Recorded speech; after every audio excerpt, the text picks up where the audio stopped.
It was announced a couple of days ago that Shannon Sharpe will be leaving Undisputed. Undisputed with Skip Bayless and Shannon Sharpe, which I've been a fan of that show since it came on. And I've been a fantastic guest on that show many, many, many times. And, all good things come to an end. The show's been on for 7 years. These guys work a lot. They're rarely off. I've talked about this before. I'm doing a podcast right now, 45 minutes, right? However long this episode's going to be. It ain't easy to talk for 3 hours. I'm not saying these guys are digging ditches, but as a performance, to do that every single day and to not lag and to bring the energy and to bring the point of view, whether it's redundant, some people say they only talk about the Lakers or the Dallas Cowboys. That's not the point. These guys are fantastic performers. If you think anybody can do it, you're wrong. I love that show. I'm a fan of that show. I'm sad that it's ending. I understand all good things must come to an end. I don't know what the reason. A lot of people say, what do you know about? I have no idea. If I knew, I wouldn't mention it. It ain't my story to tell. They've always been fantastic to me, appreciative to me when I come on the show. And doing that show has brought me so many different opportunities and brought me so much fun. Like, it's fun doing it. Like, I have so much fun having a forum at the highest level on live television to talk trash about sports with two of the best commentators, whether you like Skip, whether you don't like Shannon, whatever your opinions are about them, they make for fantastic TV, and the balance between the two of them and the difference between the two of them and the difference between the point of views and the difference between the age and culturally made for a great show.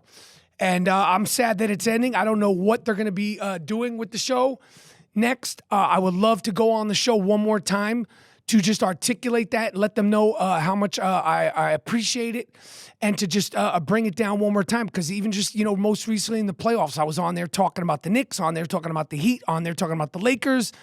And they both have such great senses of humor. And like I said, it's performance art. If you think that Shannon Sharpe, Skip Bayless are at 25 all the time, they're not. It's a show. And they're showmen. They're performers at an extremely high level. It is not easy doing what they do. And it's not easy, just performing, to make it interesting every day for 3 hours. Every day they've been doing it. And like I said, you don't see like 3-week lulls where they're not on. This one will take a week off. This one will take a few days off.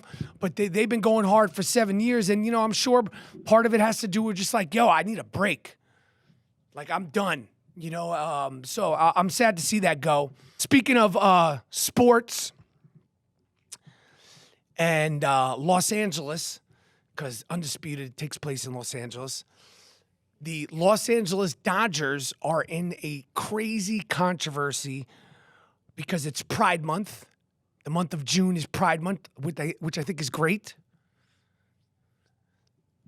But to celebrate Pride Month, and I hope I get all the facts of this right, even though it's the Rapaport Stereo Podcast, and I know we don't fact check, but you ain't going to walk me in.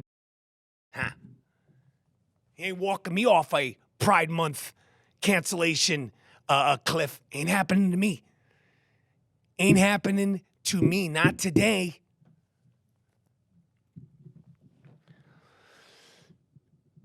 The Dodgers were planning on having a group called the Sisters of Perpetual Indulgence. The Sisters of Perpetual Indulgence, which I've looked into this story, and God knows. Well, let me tell you something. I've said it once, and I'm going to articulate this a little bit later. It is so hard to get the truth about any story. It is so frustrating when you're curious on about a situation. You literally, the media, it is brutal. But from what I understand about the Sisters of Perpetual Indulgence, they do a lot of great things for the LGBTQ plus community, raise a lot of money, raise a lot of awareness. But one of the things that they do in their performances are anti-Catholic, anti-Christian, or mocking or making fun of the Catholic Church and the Christian Church. I know barely anything about either one of them. I'm still learning about what it really means to be a Jew from the religious point of view. So I ain't going to speak on Catholic, Roman Catholic, Christian, any of it. I didn't even know there was a difference. I say that with all due respect. But there is.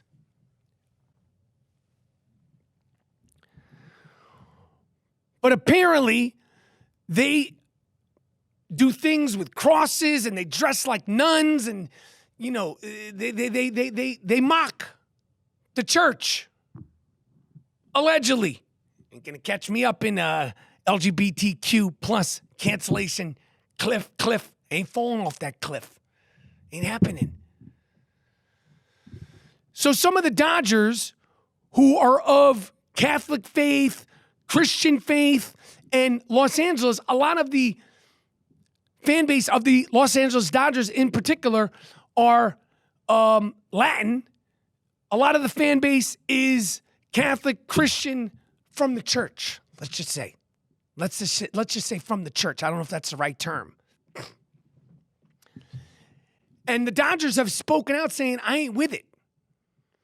It doesn't mean I ain't with LGBTQ plus, but I ain't with the Sisters of Perpetual Indulgence who mock my faith. Listen, a lot of people have a lot of faith in a lot of different things. I don't judge. I don't care. Okay? But they've spoken out, and now those players have been accused of being homophobic, this, that, and the third. A lot of fans have spoken out, and they're being accused of being homophobic, this, that, and the third. But let me tell you something. If there was an LGBTQ plus organization, charity, group, like the Sisters of Perpetual Indulgence, that was coming out to celebrate Pride Night, and they have a history of mocking Jewish faith, and they had videotapes of them, you know, dressed up in drag, you know, making fun of rabbis, making fun of Israel, making fun of the Holocaust, whatever. It would be clearer to some people why people are offended by this particular group being the group that's going to celebrate LGBTQ plus at Dodger Stadium mid-June. And the thing that's not fair is that if you mock, make fun, comment in the slightest way, LGBTQ plus, you don't agree. Even if you don't agree, cancel. They want to cancel your ass. They want to string your ass up and cancel you. And this controversy is not going away. It all has to do with the wokeness and the this, that, and if you're not in agreement with all things LGBTQ plus, you're a homophobic person. But let me tell you something. Like I said, if they were out there making fun of rabbis, they were making fun of synagogues, they were doing all dressing up, you know, with hunched over backs and big noses and doing anti-Jewish, it may be a different story, but they're not. And this is a whole big rigmarole, and it's going on and on and on. It's going on in California, which is a zoo.